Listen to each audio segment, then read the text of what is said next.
Okay, the one thing I can say is we've endured the worst of this particular cold snap. Worst is over. Okay, so now we talk about other issues, because that's the way it is in the world of New England weather in the winter, right?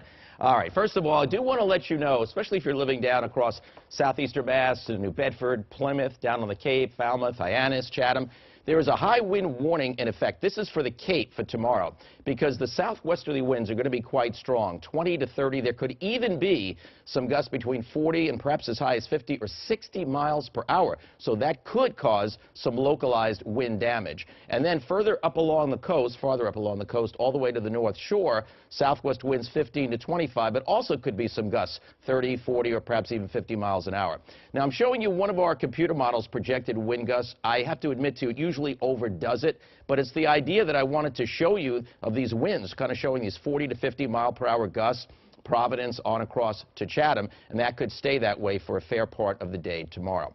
Now let's go back to the kind of cold that we endured early today when Boston, doesn't happen that often, below 0, 1 below, Worcester 6 below, Orange 8 below, and so many areas were below 0, some were well below. But yes, it was cold. It was bitter cold. There's no two ways around that. But look at some of these readings. The top of Mount Washington, given they're 6,288 feet up, minus 34. Rangeley, Maine was 25 degrees below 0. Montpelier, Vermont, 20 below. Watertown, New York, 32 below. And deep into the south, in Atlanta, Georgia, it was 11 degrees early this morning. So this 1 below that we had is the coldest in 4 years, just about 4 years, since we were 2 below on January 4th, 2011. All right, you need a little encouraging news, right? Hey, look, there's still a little daylight left, even though we're past sunset, because the days are getting longer, especially in the afternoons, little by little. Still a little breezy, not the ferocious wind we had that ushered in the Arctic air with the squalls about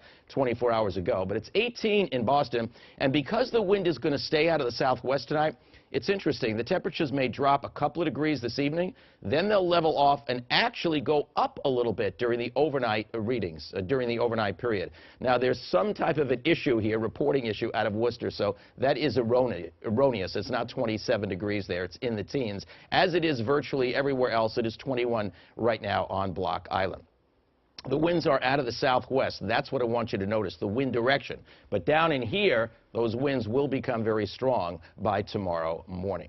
Wind chills right now, again, disregard Worcester for the moment. I don't mean disregard Worcester, I just mean disregard this reading because it's erroneous. In the single digits, so it's not below 0, it's not 15, 20, 30 below 0. Now it's just plain cold out. So we keep an eye on this little disturbance coming through the Great Lakes. Typically, this does not give us big snows, but remember the ground is cold. So once that snow does pass through, arriving in the Berkshires around 5, Worcester around 7, Boston perhaps around 8 or 9, and then it's just a 1 to 3 hour period of snow, but that will cause some slippery going just in time for many of us for the morning commute. One of our computer models, 1/10 of an inch. This is really a coating to an inch, a little bit more around Worcester. I kind of like the idea of this model the best. So my thinking is 1 to 2 inches, especially in the higher terrain of Worcester County, Berkshires, Monadnock region, New Hampshire. Rest of us, anywhere from a coating to an inch, just enough to make it slippery for a couple of hours.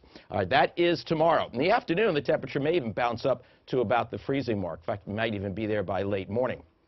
Saturday is another very cold day. Not as harsh as we had it, but still very cold. So as far as the Patriots are concerned, I think it's about 20 degrees at the beginning of the game, and still could be 10, 15, maybe even gusts to 20 miles per hour. The wind will probably drop off slowly somewhat during the game, but the temperature will fall into the teens. Thereafter, Sunday, a slight moderation in the afternoon after a cold start. Now, a small disturbance, we may be near the edge of that on Monday, so there's a chance of some light snow or mixed precipitation.